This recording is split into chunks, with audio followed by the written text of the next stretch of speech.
CMR ఇప్పుడు మరింత వైభవంగా విశాలంగా మన ఉప్పల్లో గ్రాండ్ రీఓపెనింగ్ 28 మార్చ్. నమస్తే, నేను మీ జాహ్నవి. మనతో ఉన్నారు ప్రముఖ జ్యోతిష్య వాస్తు పండితులు, జ్యోతిష్య వాస్తు శిక్షణ నిపుణులు, లలిత ఉపాసకులు బ్రహ్మశ్రీ నానాజీ పట్నాయక్ గురువు గారు.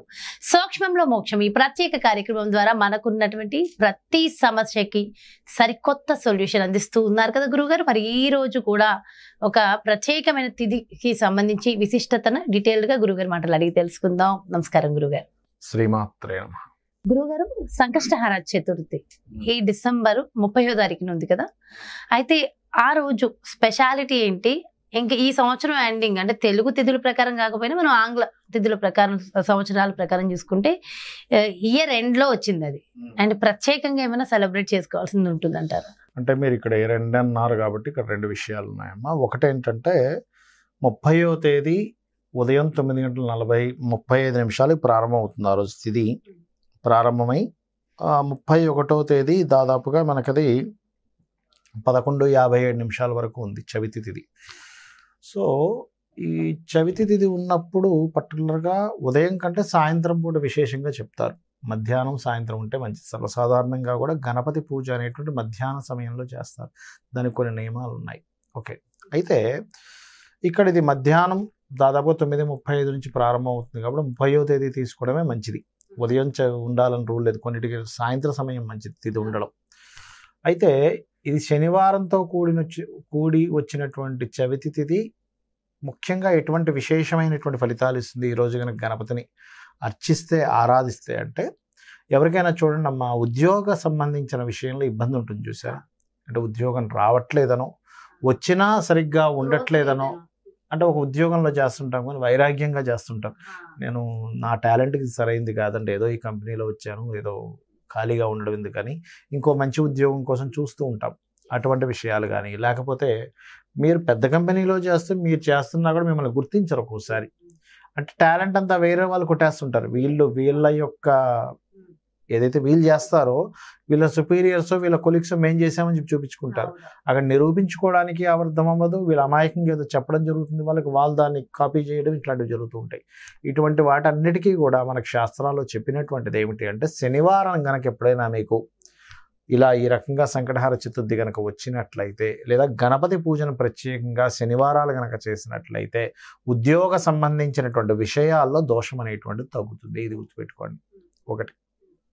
రెండవది, కేవలం ఉద్యోగ సంబంధించిన దోషాలు ఒకటైనా ఇంకేమైనా దీనివల్ల దోషం తగ్గుతుందా అంటే, శనివారము యమారాధన మంచిగా చెప్తుంది శాస్త్రం. ఎందుకు అంటే, యమారాధన కనుక ఎవరైనా శనివారం చేస్తే ఎలా చేయాలండి?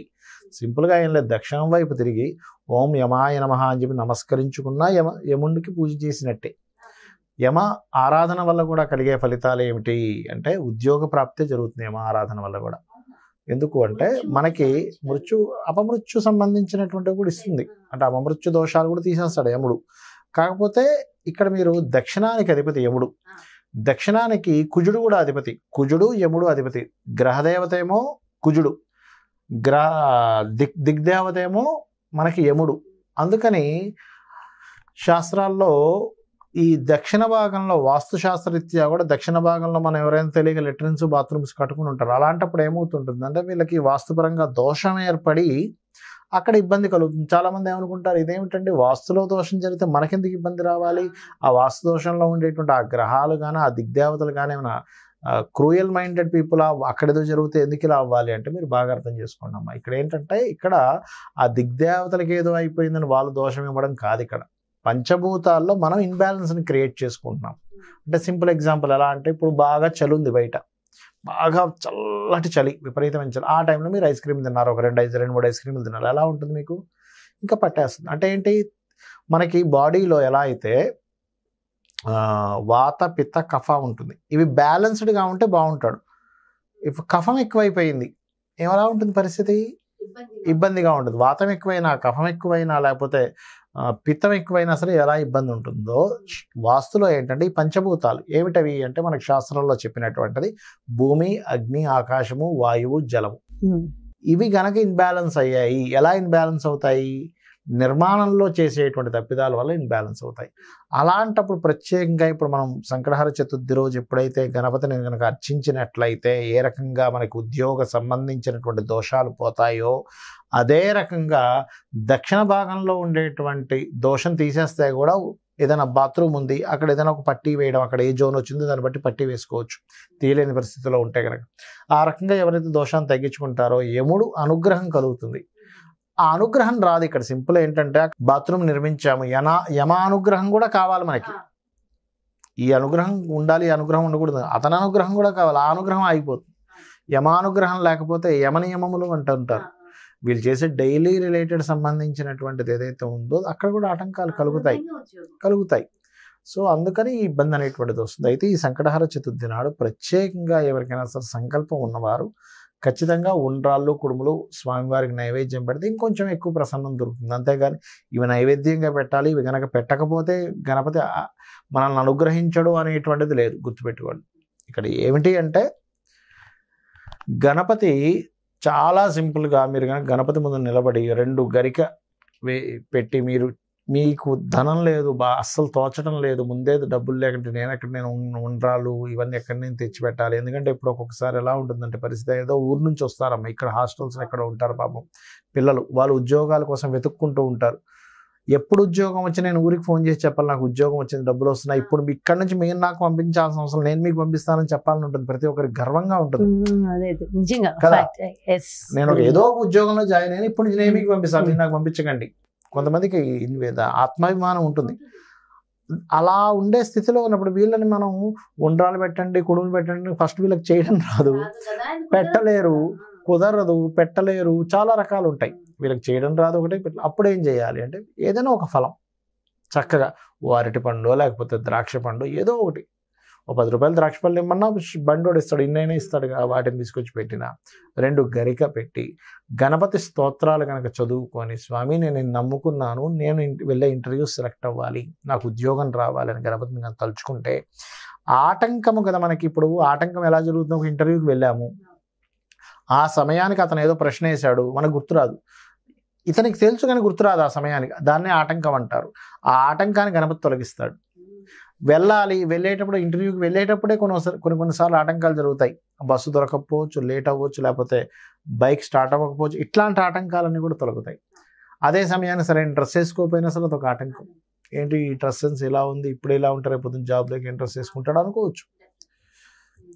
ఇటువంటి ఆటంకాలన్నింటినీ తొలగించి మనకి ఉద్యోగ ప్రాప్తిని ఈ సంకటహర చతుర్థి శనివారం వచ్చినప్పుడు చేసుకుంటే గనక ఖచ్చితంగా వారికి ఉద్యోగ ప్రాప్తి వల్ల ధనప్రాప్తి ఉంటే వారి యొక్క జీవితం బాగుంటుంది. అది ఆ రకంగా చేసుకుంటుండాలి. ముఖ్యంగా గుంజీలు తీయడం మర్చిపోవద్దు.